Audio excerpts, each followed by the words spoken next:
Tem uma pergunta que eu queria saber e o Dória também queria saber, porque ele na verdade que sugeriu, né? Por que, mas eu também queria saber isso, por que que não tem um trem que vai de São Paulo pro Rio, meu? Por que que não tem essa porra? É tipo, mano, é um trem, é fácil, a gente já inventou isso faz muito tempo, tá ligado? É fácil, mas é caro pra caramba.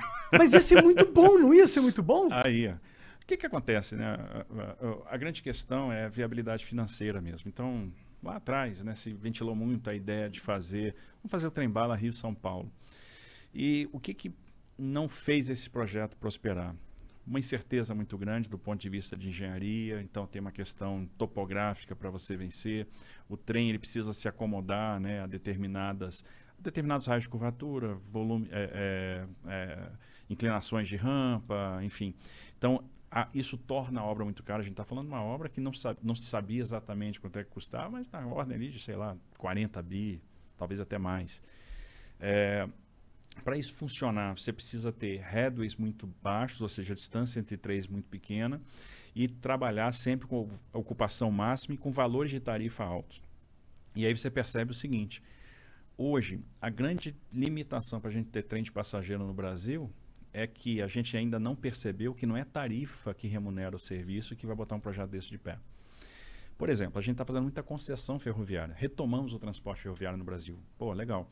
E todo mundo me pergunta, que é um desejo do brasileiro. Essa sua dúvida é a dúvida do brasileiro geral. Todo mundo pergunta, pô, mas e o trem de passageiro? Eu quero andar de trem. Todo mundo tem esse desejo. Acho que o pessoal vai lá para fora, ou a turma mais antiga andou de trem de passageiro no Brasil. Todo país desenvolvido de verdade tem uma malha ferroviária incrível, né? Exato. Faz parte do desenvolvimento de um país. Se você pegar as nossas concessões, não tem vedação ao transporte passageiro. Ou seja, o concessionário poderia operar passageiro. Por que que ele não opera? Porque eu vou suprimir capacidade da via, né? Vou subtrair alguns pares de trem-dia daquela via, e é uma operação que não vai gerar receita, né? Porque é muito melhor estar operando carga, dá muito mais dinheiro, né? Torna o negócio muito mais atrativo. Sempre quem governa a operação é a operação de passageiro, por causa da questão de segurança, etc. Existe um trem de carga que vai de São Paulo para o Rio? Existe. Ah, existe? Existe. Existe a linha da MRS que faz Rio de Janeiro e São Paulo. Entendi.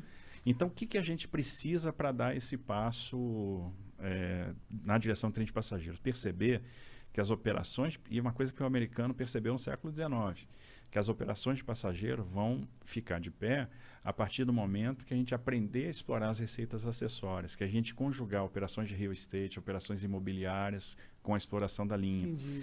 E esse passo pode ser dado a partir do momento que a gente aprovar ou mudar o nosso marco legal e trazer as autorizações para o nosso transporte ferroviário. O que é isso? Hoje, fazer ferrovia no Brasil é uma exclusividade do Estado, o que não faz o menor sentido, cá para nós. A gente já venceu essa barreira nos portos. Hoje, se um empreendedor quer tomar um risco de engenharia, quer fazer um terminal privado, ele vai lá, pede para fazer um investimento, ele demonstra que tem posse da área, que tem fruição da área, que tem condição de licenciar e financiar aquele investimento, ele vai lá e faz, toma o risco. A gente deu essa virada de chave em 93, com a nova lei dos portos, e em 2003 nós demos outra virada de chave importante, que foi, olha, o porto privado vai poder também operar carga de terceiro e não só carga própria. Foi um boom. O que acontece? Hoje, 2/3 da carga movimentada nos portos brasileiros é movimentada em terminais privados. Os terminais privados superaram em muito os portos públicos. Que legal, isso é da hora. Então, isso é muito bacana. E aí, a mesma coisa, esse mesmo passo a gente tem que dar no transporte ferroviário. Por exemplo, se o cara quer tomar risco de engenharia e ele tem um plano de negócio, às vezes, bilionário, por que ele não pode fazer a ferrovia dele? Vou dar um exemplo. Nós temos papeleiras, indústrias de celulose do Mato Grosso do Sul, com investimentos de 15 bi, 10 bi. Por que o cara não pode usar 2,5 bi e recuperar a Malha Oeste e fazer o transporte dele de ferrovia para o Porto de Santos? Que a logística de celulose do Mato Grosso do Sul para Santos é de caminhão. Ou por que ele não pode fazer um ramal de Aparecida do Taboado, onde ela vai se conectar com a Malha Paulista até Três Lagoas? Isso assim, a gente está falando de um ramal de 1 bilhão e pouco. É porque ele não pode fazer, porque é exclusividade do Estado. É o marco legal que define isso. É o marco legal. Então a gente precisa romper isso. Existe alguma movimentação para mudar o marco legal? A gente está trabalhando para mudar esse marco legal. Como que é para trabalhar para mudar o marco legal? Como que a gente muda essa porra? A gente tenta, nós encaminhamos, né, e patrocinamos um projeto de lei no Congresso. Que ele ainda não andou, não está andando. Se ele não andar, a gente tem a opção também de uma medida provisória, que talvez seja uma questão de urgência agora, a gente promover investimento. Eu acho que uma das soluções para a pandemia é a gente jogar investimento, que o nosso desafio a partir de agora vai ser gerar emprego. Com certeza. Então, quanto mais investimento, mais emprego, e é uma forma de a gente dar esse passo. No século XIX, de 1854 a 1913, nós tivemos um boom ferroviário no Brasil, com ferrovias autorizadas, todas privadas. Por que elas se tornaram públicas? Porque elas quebraram na década de 30, com a crise de 29, a crise do café, e o governo foi lá e encampou essas ferrovias que tinham dívida com financiadores. Nos Estados Unidos, até hoje, as ferrovias são privadas. Então, as ferrovias são autorizadas. Por isso, lá eu tenho 7 grandes operadores ferroviários e eu tenho 600 operadores de short lines. Eles têm 270 mil quilômetros de ferrovia, contra 28 mil quilômetros que nós temos aqui. E estamos fazendo bastante. Assim, a gente já contratou 30 bi de investimento privado em ferrovia. A gente deve chegar até o final do ano que vem com 60 bi. É um impulso ferroviário sem precedente. A gente está plantando as sementinhas que vão fazer com que o transporte ferroviário chegue lá em 2035 com 35%, 36% de participação na matriz de transporte. Então a gente sai dos 20% de hoje para 35%, 36%. A gente vai chegar perto do que um país desenvolvido tem, que é em torno de 40%. Entendi, isso em 10 anos. Em 15 anos. Em 15 anos. Porque deve ser difícil e demorado pra caralho fazer trilho de trem em tudo que é canto. Mas se a gente for olhar, é um transporte muito seguro, até pras empresas. Em termos de passageiro é legal, mas as empresas, sim, porque não tem como roubar um trem. Quer dizer, até tem, mas é muito mais difícil, né? Você roubar uma carga na rodovia. É exatamente. Assim, o transporte ferroviário, ele traz a regularidade do serviço.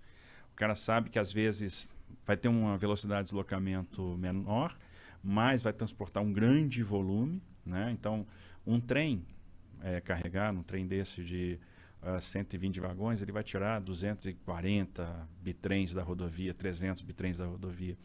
Então, é muito mais carga, é muito mais barato e, no final das contas, tem uma regularidade, né? Muito mais seguro. Você sabe que vai sair naquela hora programada, vai chegar naquela hora programada. Não tem perrengue, né? Tanto, não tem perrengue, então assim, isso é muito atraente, né, pro transportador, pro dono da carga, para trade, é muito bacana. Sim. O Biden lá nos Estados Unidos, eu sei que ele está com um projeto de investimento na infraestrutura de, sei lá, 12 trilhões de dólares, um negócio assim.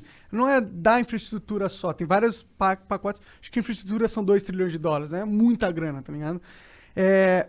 E isso parece ser inteligente, porque a infraestrutura lá tá meio acabada. Eles não faziam muitos anos que eles não reformavam e não investiam lá.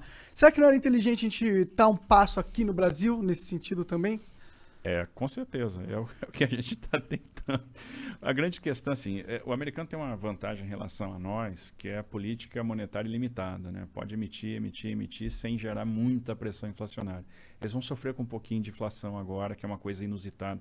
Se você pensar assim, em 2019, se algum país desenvolvido ia ter uma inflação acima de 1,5% ao ano, a resposta ia ser, não, impossível. E eles vão lá, sei lá, ter 2,5%, 3%, que é uma coisa, para o padrão americano, impensável.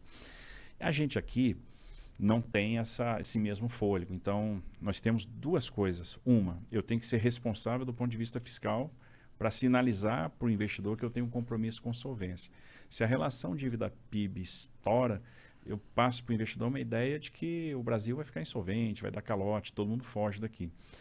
E a segunda coisa, eu tenho que trazer investimento privado. E aí é exatamente onde a gente está trabalhando. Vou fazer uma soma rápida aqui. A gente pensa assim nos trilhões lá de fora, fica com uma inveja danada. Eu confesso que eu fico também, tá? Fico doido para ver uns trilhões desses também. Mas vamos lá. A gente fez até agora 71 leilões de ativos de infraestrutura, né? Transferimos 71 ativos para iniciativa privada. Assinamos 96 contratos de adesão para terminais privados. Então, os leilões que nós fizemos, em torno de 75 bi de investimento contratado. Mais os arrendamentos portuários e os contratos de adesão, uns 12 bi de investimentos em portos. Agora, no segundo semestre, a gente começa uma temporada de grandes leilões. Vamos fazer de novo o leilão da rodovia Presidente Dutra, aí são 15 bi de investimento, 381 Minas, 262 Espírito Santo, são 7 bi de investimento. Aí nós vamos para... No início do ano que vem, a gente faz os 6 lotes de rodovias do Paraná, 44 bi de investimento. Tem Ferrogrão, são mais 12 bi de investimento. Porto de Santos, aí são 10 bi de investimentos. tem Porto do Espírito Santo, e aí mais os aeroportos da 7ª rodada. Então tem um monte de coisa. A gente vai chegar no final do ano que vem com 250 bilhões de investimento contratados em infraestrutura de transportes. Beleza. Aí vamos pegar óleo e gás. Não tem nada que gere tanto investimento quanto a indústria do óleo e gás e com tanta capacidade de irradiação para outras indústrias. Que, por exemplo, quando a gente faz uma licitação, um leilão de petróleo, como a gente vai fazer no final do ano, CEP e Atapu, são 2 campos grandes do excedente da seção onerosa, né, que deixaram de ser licitados há um tempo atrás, em 2019, quando a gente fez aquele grande leilão de 70 bi, a gente gera investimento na indústria da construção naval, a gente gera investimento em toda a cadeia offshore, então é um negócio bacana. O que a gente tem contratado hoje, talvez a gente esteja batendo aí quase beirando, tocando os 500 bilhões de reais de investimento. Pô, é um número expressivo. Expressivo.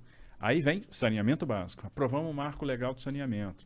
Começamos a fazer os primeiros leilões de saneamento. Leilão da Casal lá em Alagoas, né, do sistema de coleta, distribuição, tratamento de água, coleta e tratamento de esgoto da região metropolitana de Maceió, Cariacica, aí veio o grande leilão, que foi o da SEDAI.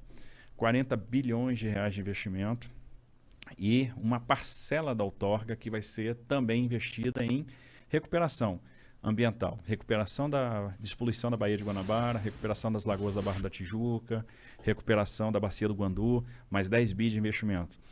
Quando a gente vai somando o potencial de saneamento, do óleo e gás, de transportes, a gente vai começar, mais o que vem em linha de transmissão, leilões de geração de energia, muito hoje focadas na eólica e na solar e tal, a gente fácil vai tocar um tri. E não vai parar por aí. Então, a gente vai chegar a R$1 tri, né? Não é de dólar privado. Todo privado que é interessante, que nos blinda também dos soluços fiscais. E a gente acaba ficando numa situação que, olha, mantive a minha rigidez fiscal, né? Comuniquei isso bem para o investidor, estou gerando muito investimento. A gente vai ver o Brasil virando um canteiro de obras em 24, 25, 26, 27, que ali essa coisa toda que está sendo plantada agora vai estar bombando. Por quê? A gente faz um leilão, vai lá na bolsa, bate o martelo e tal, beleza. Quebra o martelo. Quebra o martelo. Só quando tá com raiva, mas às vezes é comum estar com raiva, né?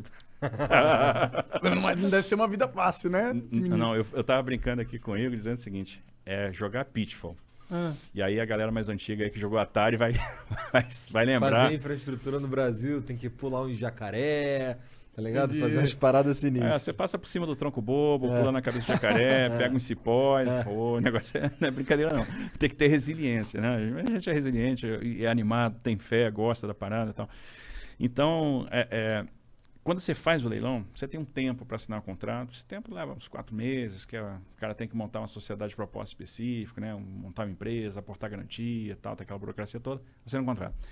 Aí ele entra numa fase onde ele vai fazer projeto de engenharia, ele vai licenciar aquele empreendimento, né, ambientalmente, e mais importante, ele vai obter funding, porque para fazer tanto investimento, ele vai atrás da operação de crédito. Uma operação de crédito de grande porte, uma operação de crédito bilionário, uma emissão de debêntures, vai levar 8 meses, um ano e 2 meses.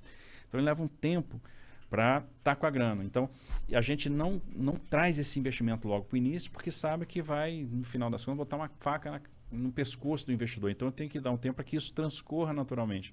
Então você tem uma fase de serviços iniciais, depois o investimento pesado ele começa. Por isso que eu digo, 24, 25, 26, nós vamos estar voando. Pode crer.